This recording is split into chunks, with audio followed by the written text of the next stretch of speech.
Mark Zuckerberg has made some great moves in his life that have led to massive success for him and his company. But he's also made some major blunders along the way. Hi, I'm your host. And today we're going to look at what Mark Zuckerberg regrets the most. Number 9. Moving too quickly with Libra. In October 2019, Facebook announced it was creating a new global currency called Libra. The company said it planned to launch in 2020 and predicted that eventually more than 1 billion people would use it. The idea was for this cryptocurrency to be used across borders and to remove the need for people to pay high fees to transfer money from one country to another.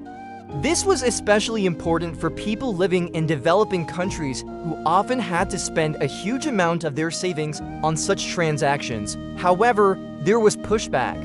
The United States and other governments around the world were concerned about how such a currency would impact their own economies and financial systems. They also wanted to know how the private company would be able to guarantee the value of the currency. This caused Zuckerberg and Facebook to slow down the rollout of Libra and focus on getting approval from regulators.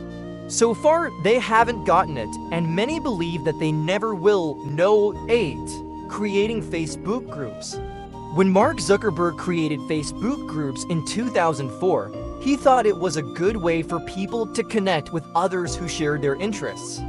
He probably didn't anticipate just how popular they would become. Today, there are over 2 billion groups on the site, with almost half of all Facebook users participating in them every month.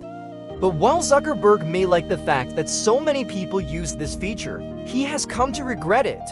Why? Because groups have become a hub for conspiracy theorists and people who spread fake news. They can easily join groups where everyone shares their views and then spread propaganda without having to worry about being challenged by anyone. This has become a serious problem for Facebook, which is why it is working hard to find ways to combat fake news. But so far, they haven't been very successful at it. No. 7. Not listening to Steve Jobs. Back in 2004, when Zuckerberg was getting started with Facebook, he met with Apple founder Steve Jobs to ask for advice.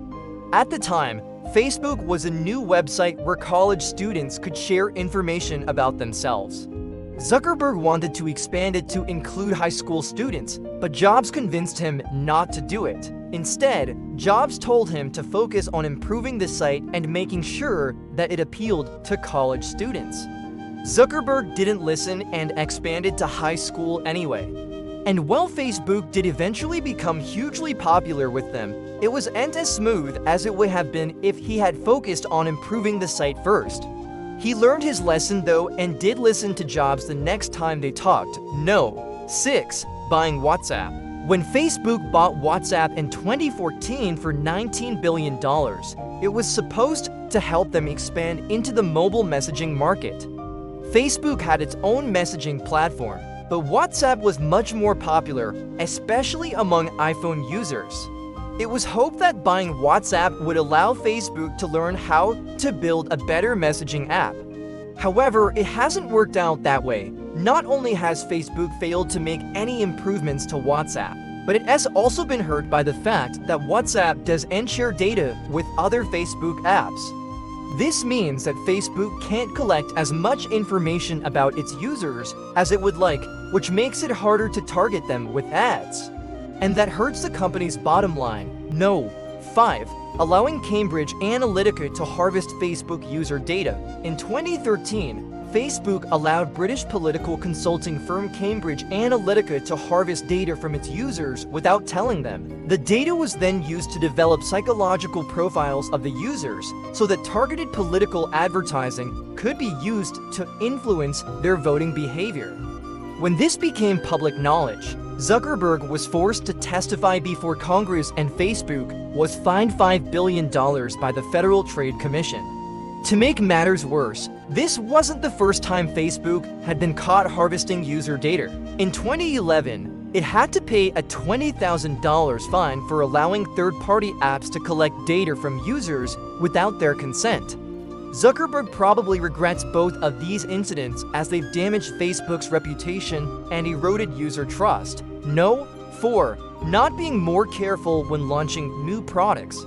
One of the reasons that Facebook has been able to grow so quickly is that it isn't afraid to experiment with new products. For example, in 2010, it launched Instagram, which quickly became one of the most popular photo-sharing apps in the world. But not all of Facebook's new projects have been so successful. For example, in 2014, it launched the virtual reality headset Oculus Rift. Despite spending billions of dollars on it, it's still not profitable. Part of the problem is that Facebook is too quick to launch new products. They don't take the time to make sure that they're ready for prime time, which leads to bugs and glitches that turn off users. If Zuckerberg had been more careful when launching new products, Facebook might have been able to avoid some of the negative publicity it's received. 3. The Google Plus fiasco. In 2011, Google announced it was launching a new social networking site called Google Plus. It was seen as a direct competitor to Facebook, and Zuckerberg probably should have been worried. After all, Google was much bigger than Facebook and had a lot more resources, but something went wrong. While Google Plus did attract a lot of users, it also had a lot of problems. There were reports of spam, fake accounts, and even hacked celebrities. As a result, many users left Google Plus, and it never became the powerhouse that Google had hoped it would be. This was good news for Zuckerberg because it meant that Facebook didn't have any real competition in the social networking space. Note 2. Ignoring the problem of fake news. One of the biggest problems facing Facebook today is the spread of fake news on the site. This is when false or misleading information is published and shared on Facebook, often with the intention of deceiving people. It's a serious problem because it can lead to people making bad decisions based on false information. For example, in 2016, fake news stories about Hillary Clinton circulated widely on Facebook in the lead-up to the US presidential election. It's not clear how much of an impact this had on the election results, but it's possible that it did play a role. Zuckerberg has come under fire for not doing more to stop the spread of fake news on Facebook, and he probably regrets not taking action sooner. 1. Letting Priscilla Chen break up with him. Yes, you heard that right. Mark Zuckerberg actually let his wife break up with him. In an interview with GQ magazine, Zuckerberg said that he and Priscilla Chen had an agreement that if either of them stopped feeling happy in the relationship, they would break up. He said that she was the one who broke the news to him that she no longer wanted to be married. And while he was sad, he respected her decision and let her go. Now, this may seem shocking, but it's actually a good thing. Relationships should be based on mutual love and respect. And if that's not there anymore, it's best to move on. Zuckerberg understood this and handled the situation like a mature adult. At the end of the day, Mark Zuckerberg is a successful entrepreneur despite the fact that he's made some mistakes along the way. We can all learn from his example by picking ourselves up after failure and trying again. What do you think? Do you admire Mark Zuckerberg, or do you think he's done more harm than good? Let us know in the comments, and before you go, don't forget to like and subscribe for more videos about the richest people in the world.